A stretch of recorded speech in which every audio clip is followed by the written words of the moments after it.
চলুন এই কানের দুলটি বানানো যাক। আসসালামু আলাইকুম, আশা করছি আপনারা সবাই ভালো আছেন। আজকে আরও একটি নতুন ভিডিও নিয়ে আপনাদের মাঝে হাজির হলাম। তো আজকের ভিডিওতে আমি আবারও দেখাতে চলেছি কিভাবে আমি এই ইয়াররিংসটি বানিয়েছি। প্রথমেই আমি ইয়াররিং বানানোর ম্যাটেরিয়াল নিয়ে নিয়েছি এবং কিছু পুঁতি নিয়ে নিয়েছি। আপনারা আপনাদের পছন্দের মতো সাইজের নিতে পারেন এবং পছন্দের মতো কালারের নিতে পারেন।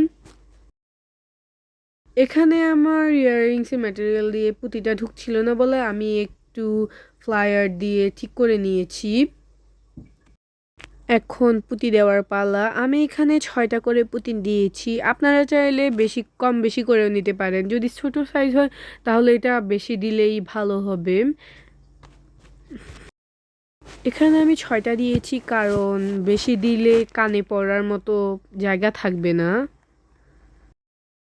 কেমন লেগেছে আপনাদের কমেন্টে জানাতে ভুলবেন না। লাইক, কমেন্ট, শেয়ার, সাবস্ক্রাইব এবং ফলো করবেন। এখন আবারও আগের মতো করে নিয়েছি। তো এভাবে রাখলে পুঁতিগুলো কানে পড়ার সময় অনেক বেশি নড়বে, তো তাই আমি এখানে গ্লু গান দিয়ে লাগিয়ে নিচ্ছি পুঁতিগুলোকে একটু। আপনারা চাইলে এখানে যে কোনো শক্ত গ্লু ইউজ করতে পারেন।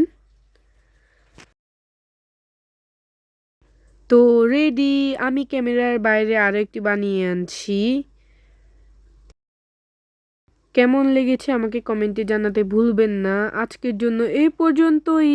আল্লাহ হাফিজ।